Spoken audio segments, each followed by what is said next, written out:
différentes pendant près de la moitié de l'année. Ces marais sont soumis à des conditions hivernales rigoureuses, avec des températures aussi basses que 40 degrés en dessous de zéro et une épaisseur de neige pouvant atteindre 1 mètre.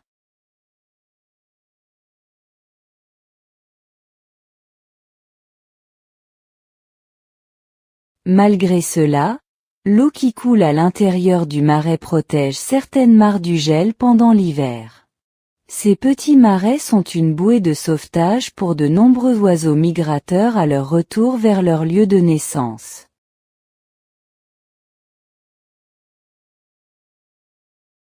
Les oies sont l'un des survivants de ces marais, et en tant qu'oiseaux monogames, leur dévouement envers leur partenaire et leur lieu de naissance signifie qu'elles braveront les extrêmes de la nature.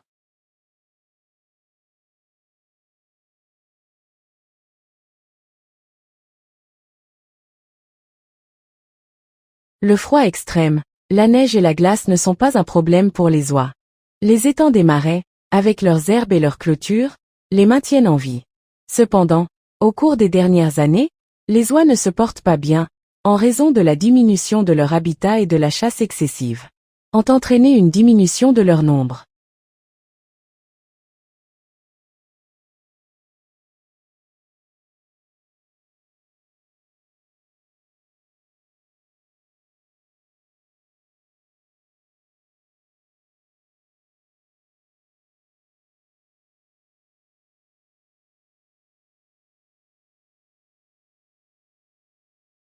La Finlande est un grand pays. Les premiers couples d'oies qui reviennent se rassemblent tôt à la fin de l'hiver dans l'est et le nord de la Finlande. Les plus grands troupeaux d'oies se rassemblent dans les zones côtières du nord de l'Ostrobotnie.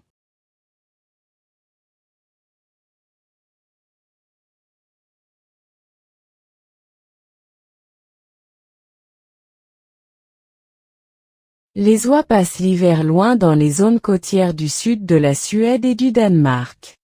Elles auront parcouru jusqu'à 1000 km sans s'arrêter pour retourner à leur lieu de naissance.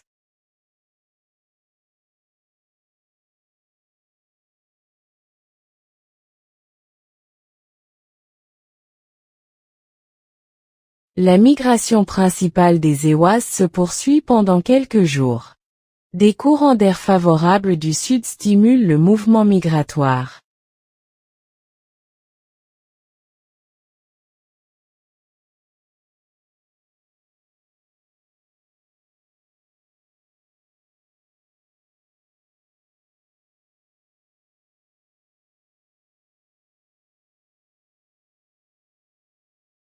Les ours hibernent jusqu'à 7 mois dans leur tanière d'hiver, avec une couche de graisse qu'ils accumulent à l'automne pour les maintenir en vie, toujours sous la dure couche de glace.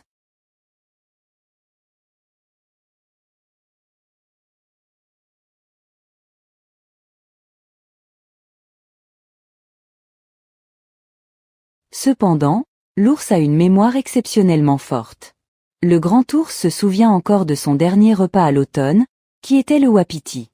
Cependant, pendant le long hiver, le wapiti a disparu dans la gueule des busards, des corbeaux et des aigles, et peut-être même le loup en a mangé quelques-uns.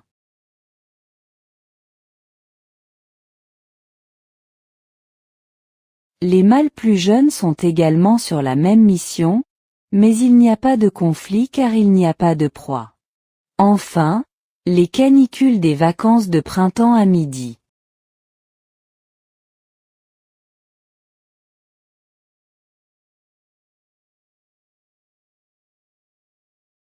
La couverture de glace qui persiste depuis des mois cède. Des milliers de petits ruisseaux se rejoignent pour former un courant principal qui pousse les énormes morceaux de glace. Il est temps que la glace printanière disparaisse.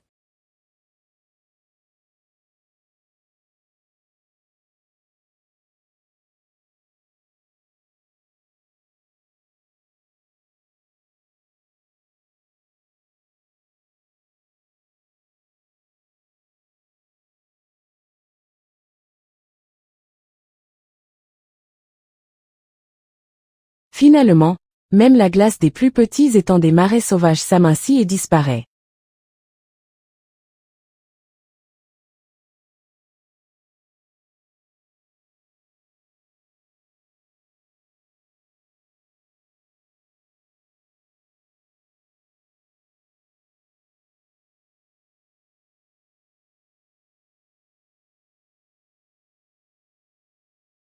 La fonte des neiges au printemps crée une immense réserve d'eau dans les zones de marais. Ces bassins d'eau peu profonds offrent un merveilleux milieu de vie à de nombreux oiseaux aquatiques, dont les oies.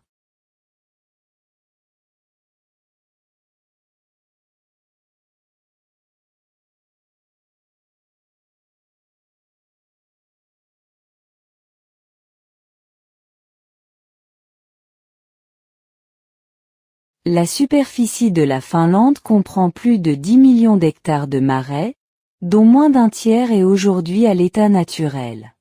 L'homme a creusé des centaines de millions de kilomètres de tranchées dans les marais à des fins forestières, agricoles et de production de tourbe. Pour de nombreuses espèces, cela a automatiquement réduit leur espace de vie. Les serpents aiment vivre dans les landes et les rochers, mais ils se plaisent également dans les zones marécageuses.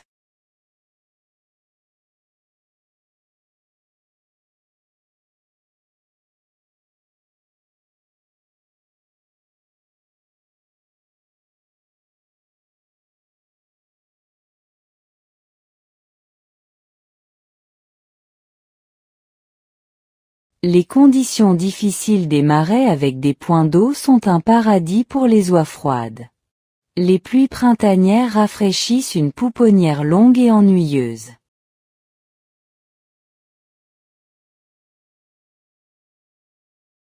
L'oie doit être gardée en alerte par les grues. Son régime alimentaire comprend des grenouilles et même des petits poissons et des œufs d'oie si nécessaire.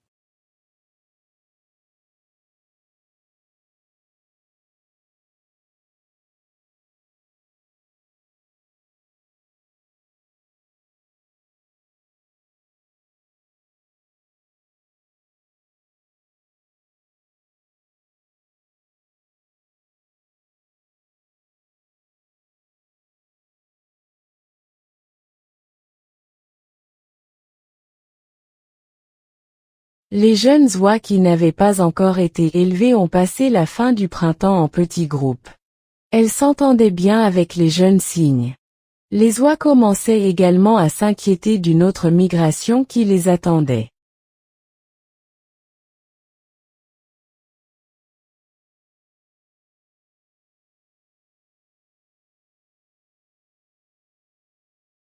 Ces oiseaux qui n'ont pas encore été saillies, ainsi que les couples d'oies qui n'ont jamais pondu, se déplaceront vers l'île russe de Noviana Zemlya ou même jusqu'en Sibérie, où ils muront.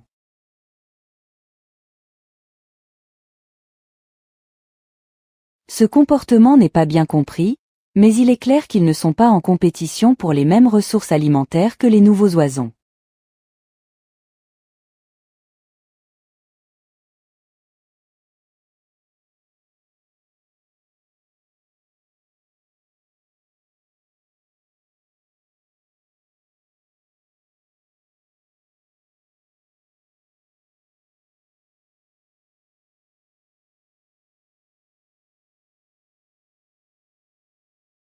Abonnez-vous à la chaîne.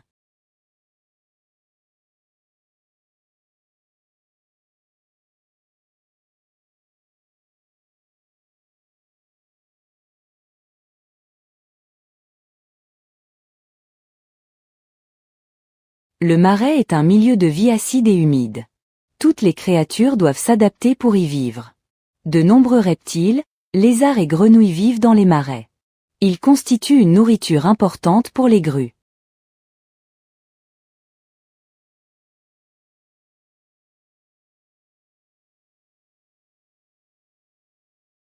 Ce milieu aquatique contient également de nombreux insectes aquatiques. Plusieurs types de libellules bénéficient de ces conditions. Des dizaines de types différents de papillons nocturnes sont exploités, et d'autre part, leurs larves sont exploitées par les petits oiseaux.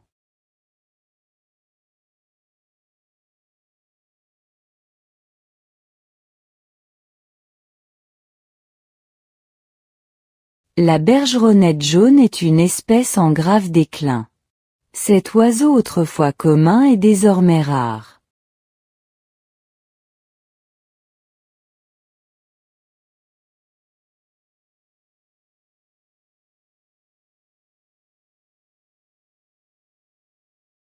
De nombreuses espèces de cerfs profitent heureusement des zones marécageuses en été.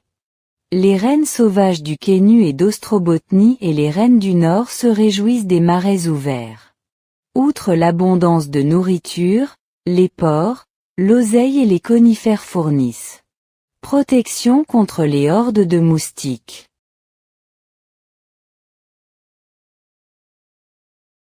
Même une légère brise réduit les perturbations du oud et rafraîchit ces animaux à fourrure épaisse adaptés aux conditions froides.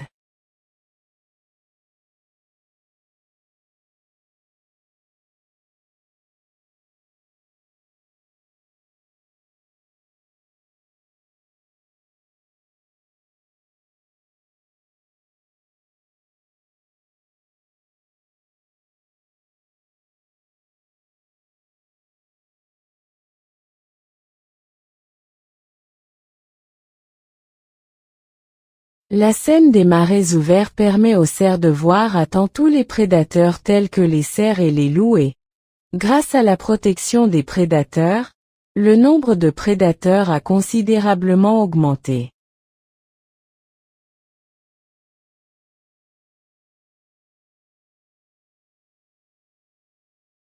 Les ours sont de bons nageurs, et lors des chaudes nuits d'été, ils barbotent dans l'eau des étangs des marais. Ils sont également heureux de rechercher les douces racines des nénuphars dans leur cachette dans l'étang, car l'ours est après tout considéré comme végétarien.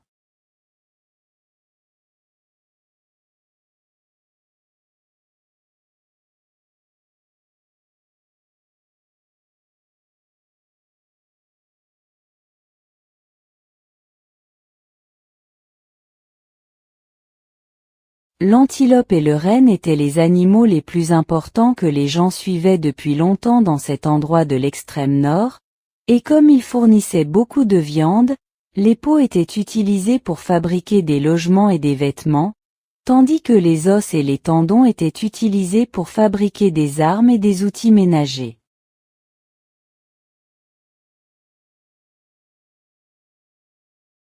Les cerfs dépendent de l'environnement des marais depuis des milliers d'années, tout comme l'humanité.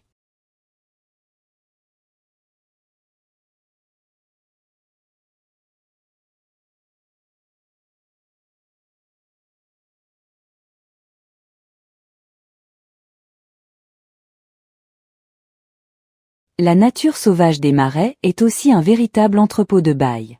La baie la plus célèbre et la plus précieuse est probablement la canneberge. Les gens ont également reconnu ses propriétés bénéfiques pour la santé. L'ours est également friand de ces délicieuses baies. Ce prédateur, qui mène généralement une vie secrète cachée dans la forêt, ose également s'aventurer dans les marais ouverts les nuits d'été.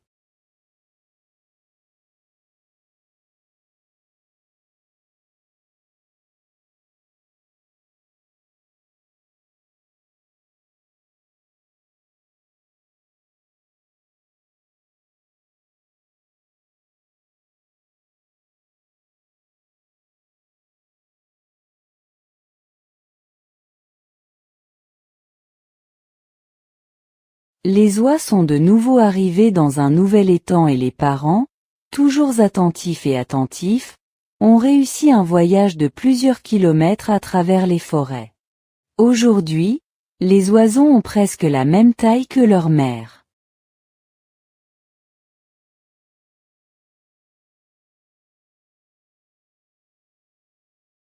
Les oies changent toutes les plumes de leurs ailes, mais les mères, ainsi que les petits, sont toujours incapables de voler. Cependant, les nouvelles plumes poussent très rapidement, estimées à 1,5 cm par jour.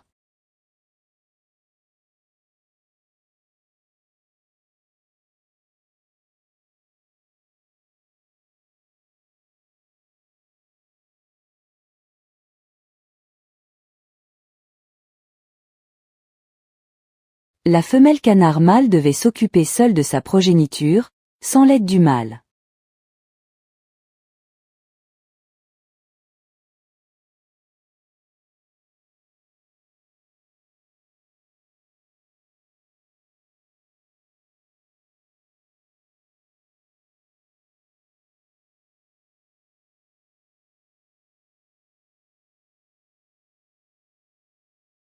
Des centaines de milliers d'hectares de marais sont protégés et restent les dernières zones de marais sauvages intactes qui sont d'une importance vitale pour des milliers d'espèces différentes.